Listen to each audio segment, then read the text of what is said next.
আসসালামু আলাইকুম দর্শক। সাকিব ছাড়া অপু বিশ্বাস শূন্য। হুম। সাকিব ছাড়া Apu Biswas zero. Big big zero. Shakib খানের সঙ্গে বিচ্ছেদের পরে অপু বিশ্বাস অনেকগুলো ছবি ট্রাই করেছে অনেকের সঙ্গে। প্রতিটা ছবিই দারুণভাবে ব্যবসায়িক ব্যর্থতার শিকার হয়েছে।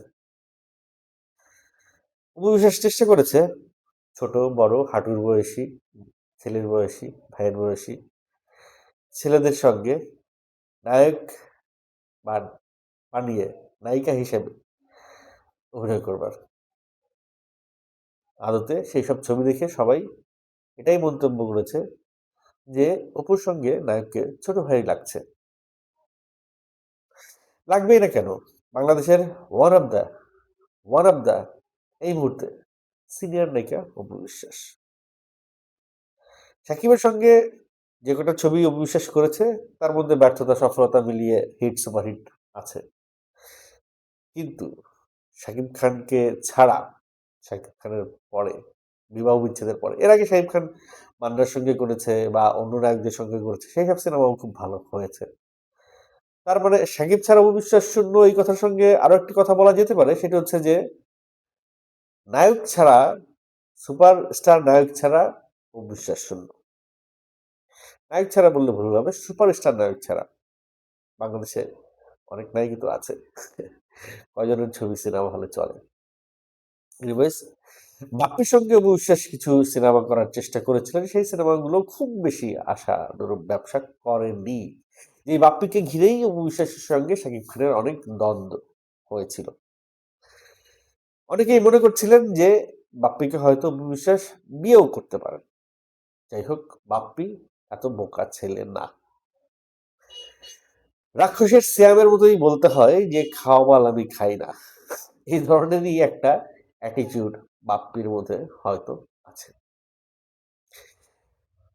বিষয়টা এরকম হয়ে গেছে যে অপু বিশ্বাস অনেক চেষ্টা করছেন, বাট বাট তার চেষ্টা সফলতার মুখ দেখছে না, বিকজ সে ভুল জায়গায় চেষ্টা করছে। এখন এই সময় এসে অপু বিশ্বাস সঠিক জায়গায় হয়তো চেষ্টা করার চেষ্টা করছেন। রিসেন্টলি অপু বিশ্বাস বিভিন্ন সময় বিভিন্ন ইন্টারভিউতে শাকিব খানের জিকির করছেন, শাকিব খানের সুনাম করছেন, শাকিব খানের স্মৃতি আওড়ে বেড়াচ্ছেন। এমনকি একটা প্রোগ্রামে অপু বিশ্বাস প্রযোজকদের, হৃদয়বান প্রযোজকদের দৃষ্টি আকর্ষণ করেছেন যে তারা কেউ যদি শাকিব খান এবং অপু বিশ্বাসকে নিয়ে সিনেমা বানাতে চান তাহলে অপু বিশ্বাস করতে চায়। এটা করা ছাড়া উপায় নেই তো, কারণ অনেকগুলো এক্সপেরিমেন্ট অপু বিশ্বাস করেছেন, সমস্ত এক্সপেরিমেন্ট ফেল। এখন ছোট ভাই থেকে অপু বিশ্বাস বড় ভাইয়ের কাছাকাছি কাউকে নায়ক হিসেবে পাশে নিয়েছেন। হ্যাঁ, দুর্বার নামে একটি সিনেমা তিনি করেছেন, সেই সিনেমায় অপু বিশ্বাসের বিপরীতে সজল নূর অভিনয় করছে। সজল নূর সিনেমায় চেষ্টা করছেন, নাটক যদি তার আগে করা না হতো, নাটকে সে যদি জনপ্রিয় না হতো, সিনেমায় হয়তো তার একটা অবস্থান তৈরি হতো, কিন্তু সিনেমায় তার অবস্থান এখনো সুদৃঢ় হয় নাই। আমার কাছে মনে হয় সজলের অপু বিশ্বাসের সঙ্গে সিনেমা করাটা একটা ভুল সিদ্ধান্ত।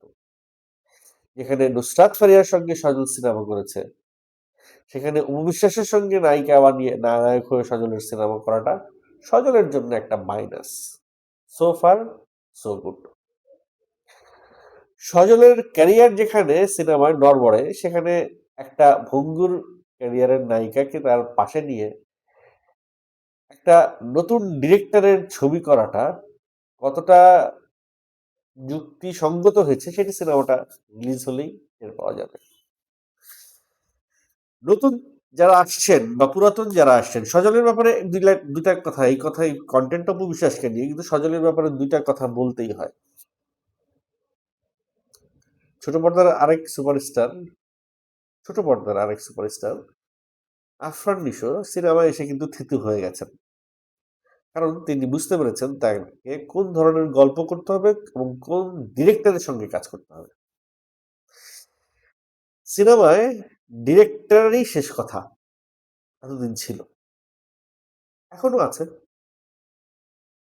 শাকিব খানের পরে যদি কিছু থাকে সেটা ডিরেক্টরই শেষ কথা। তো সিনেমায় ডিরেক্টর নির্বাচনটা খুব ইম্পর্টেন্ট। অপু বিশ্বাস এবং সজল নূর দুজনই এই জায়গাটাতে মারাত্মক লেভেলের একটা ভুল সিদ্ধান্ত নিয়ে বসে আছেন। পরীক্ষিত যে ডিরেক্টর আছে এই মুহূর্তে বাংলাদেশে, তাদের যেভাবেই হোক ম্যানেজ করে যদি তারা একটা সিনেমা করতে পারতেন, অর্থাৎ এই দুর্বার সিনেমাটা না করে, আমি বলছি না দুর্বার সিনেমা খারাপ হবে, আমি বলছি না দুর্বার সিনেমার মেকিং খারাপ, আমি বলছি না দুর্বার সিনেমা দুর্বল সিনেমা, এগুলো কিছুই বলছি না, কারণ দুর্বার সিনেমা এখনো মার্কেটেই আসেনি। আমি বলতে চাইছি যে অপু বিশ্বাস আর সজল যদি একটি সিনেমা করতেন রায়হান রাফির সঙ্গে, অথবা তারা যদি একটা সিনেমা করতো মেহেদী হাসান হৃদয়ের সঙ্গে, অথবা তারা যদি একটা সিনেমা করতো হিমেল আশরাফের সঙ্গে, অথবা তারা যদি একটা সিনেমা করতো মেজবাহুর রহমান সুমনের সঙ্গে, অথবা তারা যদি একটা সিনেমা করতো এই সময়ের হালের কোনো ক্রেজ ডিরেক্টরের সাথে, যেমন শিহাব শাহিন হতে পারে নতুন এবং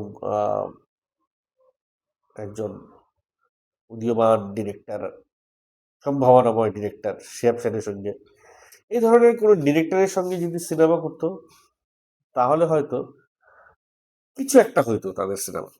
কিন্তু আফসোসের বিষয় এটাই যে রায়হান রাফি, মেহেদী হাসান হৃদয় বা হিমেল আশরাফ বা আজমাইন রুশো, এই ধরনের কোনো ডিরেক্টর এদেরকে কাস্ট করে সিনেমা বানাবে না। ভবিষ্যতে তারা এদেরকে কাস্ট করে সিনেমা বানাবে না, কারণ যদি বানাতোই তাহলে এদেরকে নিয়ে তাদের একটা সিনেমা আসতো, প্রজেক্ট আসতো। এদেরকে নিয়ে যে ট্রাই করা নাই এই নায়ক নায়িকা, সেটি আমি মেনে নিতে পারছি না। অবশ্যই ট্রাই করেছে, বিভিন্নভাবে ট্রাই করেছে, বিভিন্ন মাধ্যমে ট্রাই করেছে, কিন্তু ওইভাবে হয় নাই। অতএব সজলকে বা বিশ্বাসকে আবার একটি পরীক্ষা দিয়ে মার্কেটে আসতে হবে। মানে তাকে, সজলকে তার মতো করে একটি সুপারহিট সিনেমা দিতে হবে নতুন ডিরেক্টরকে নিয়ে, সেটা সজল ট্রাই করছেন। আর অভিশ্বাসকেও কারো কাঁধে বা কারো মাথায় চড়ে না চড়ে এটি সুপারহিট সিনেমা দিতে হবে।